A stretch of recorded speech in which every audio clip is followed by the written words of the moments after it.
Hello and welcome back to another update as we cover the latest developments throughout the front line in the Russo-Ukrainian war.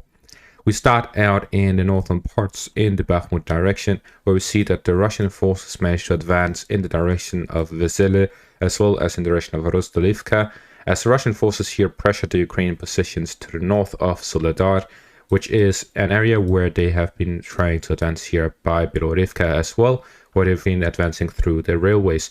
So with this, we see that they are now pushing westwards from these railway positions, and at the same time they're advancing here to the southwest of Vesele and in the direction of Robotyne, which shows that they are planning some sort of pincer move where they'll try to advance through the central parts in between the two villages while advancing from behind Vesele, trying to flank it and pincer Vesele, as well as pressure Robotyne to isolate it from Vesele.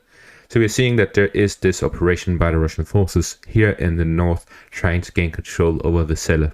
The fighting here of the Russian forces is against the Ukrainian positions here by Siversk and their forces in this area.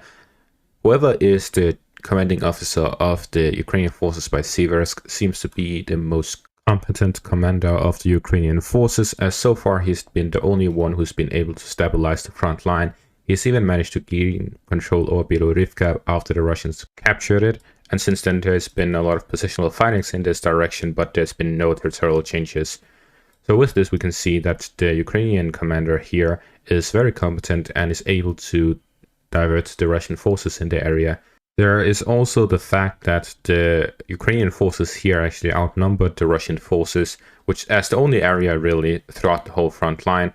There's also the possibility of the Bakhmut direction, but it seems that with the recent Russian reinforcements in this area, they now outnumber the Ukrainian forces. And in that sense, we also see these advancements. There are 4 separate advancements by the Russian forces. Here to the west of Romove, they have managed to advance and capture these forest lines and fortifications, trenches east of the car racing track here in this direction. There's also a lot of trenches and fortifications here by the Romove road, which the Wagner forces prior to the Ukrainian offensive managed to gain control of partially. But now the Ukrainian forces have full control over them and the Russian forces are now attacking these positions. So the current front line is located right by these fortifications. As such, the fighting that is going to take place in this whole area here is going to be very heavy, as the Ukrainian forces have fortifications in all of these areas. Therefore, we see that the Russian forces' strategy seems to be an attack head-on towards the Ukrainian positions, a flank here to the north by the railways, trying to get behind the Ukrainian positions, the supply lines, etc., ahead of the fortifications, and a flank here to the south from the direction of Romove. With this, we see a 3-pointer pincer maneuver trying to get around the Ukrainian defenses while storming them head on and try to cut them off from their supply lines. As such, we see that there's a lot of movement by the Russian forces in all of these directions to try and get and improve their positions to get a head start on the Ukrainian forces and pressure them from these 3 different directions. The main challenge is going to be in the western parts through Avdiivka, where the Ukrainian forces will have heavy fortifications and defenses through and from Avdiivka. But again, here we see a similar tactic by the Russian forces attacking from 3 different directions, where one of their focuses is actually from the railways as well. So this is a 2-pronged offensive maneuver where they'll go both northwards towards Avdiivka and southwards to cut off the supply lines to the Ukrainian fortifications here by the road.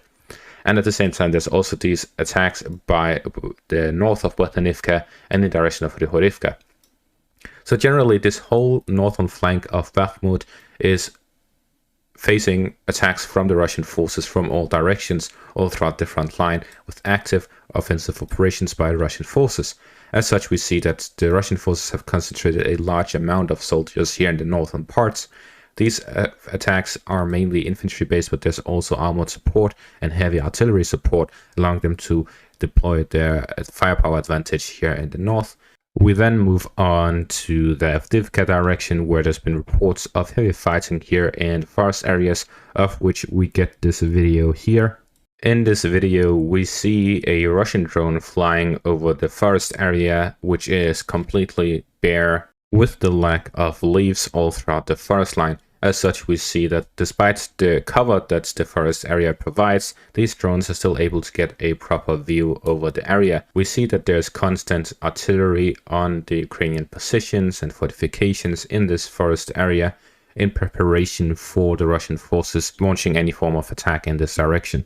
We then move on to the Robotyne direction and Marinka directions. First off, in the Marinka direction, we see a video here which shows a Russian FPV drone hitting Ukrainian positions by the Marinka area. And from this video, we see that the Ukrainian forces are still present here in the eastern parts of the northern part of Marinka. With this, the Russian forces have full control over the southern parts, but the northern parts is still contested in the outskirts of Marinka. So this whole area is actually part of Marinka. As such, the Russians do not have full control over the city. They are still lacking these outskirts, but the main part of the city itself is all under Russian control. As for the Robotyne direction, we see this advancement by the Russian forces. Of these advancements, we also have this geolocated footage which shows that the Russian forces are storming the trenches here to the south of Robotyne. And with these advancements, the Russian forces are now getting closer to reaching Robotyne itself. The fortifications here to the south of it allows the Russian forces to advance and attack on any other Ukrainian positions within the southern parts of the village. And with the Russian positions here to the west as well, Robotyne is becoming increasingly under heavy pressure by the Russian forces. If the Russian forces manage to regain control over Robotyne, they'll have regained control over the majority of what the Ukrainians have managed to capture, as with control over Robotyne, which oversees all of the fields here to the north and to the east of the village, they'll be able to attack the Ukrainian forces with direct fire all throughout the front line in this whole salient.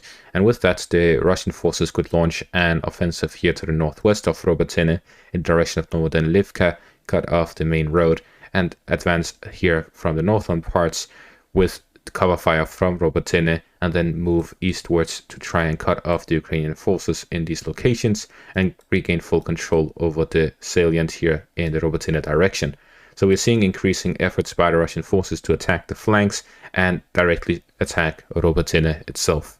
We then move on to the Dnieper River area, where here in the direction of Krinky, here to the northeast of Kherson city, we see that the Russian forces attempted an offensive operation in the direction of the village, and in this operation they actually failed to regain control over Krinky.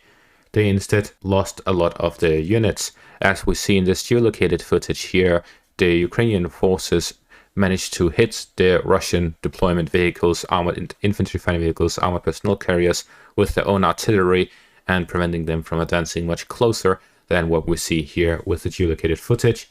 And we also have this compilation of losses of the Russian forces in the direction of Krinky. This compilation of losses shows multiple tanks and infantry fighting vehicles and armored personnel carriers all throughout the Krinky direction. And with this, we actually see that despite Russian efforts, they're unable to push out the Ukrainian forces from the Krinky direction. This is mainly due to two parts. The first one is that the Ukrainian forces have a large concentration of artillery units in this direction, and Russian forces have been forced to divert their own artillery forces to other parts of the front line where they're conducting their own offensive operations. So while the Ukrainians have an advantage in artillery here, the Ukrainian forces have a disadvantage in artillery by Bakhmut, by Avdiivka, where the Russian forces have a significantly higher amount of artillery for their uses. The main reason for this is how far the Krinky area is from the front line, and likely the Russian forces sees it as a smaller threat than fighting by Zaporizhzhia, Avdiivka, and Bakhmut, etc. So we're seeing that the Ukrainian forces here are likely being underestimated by the Russian forces, and as such, the Ukrainian forces are able to withstand these counterattacks by the Russian forces to try and regain control over the Dnieper River area. So with this, we see that the Russian forces are trying to deploy units nearby the village to try and get a better position and try to kick out the Ukrainian forces, but they aren't really preparing properly, and as such, the Ukrainian forces are able to hold back their advances and are still holding on to most of the village. And that is going to be all for this update. Thank you all for watching and have a great day.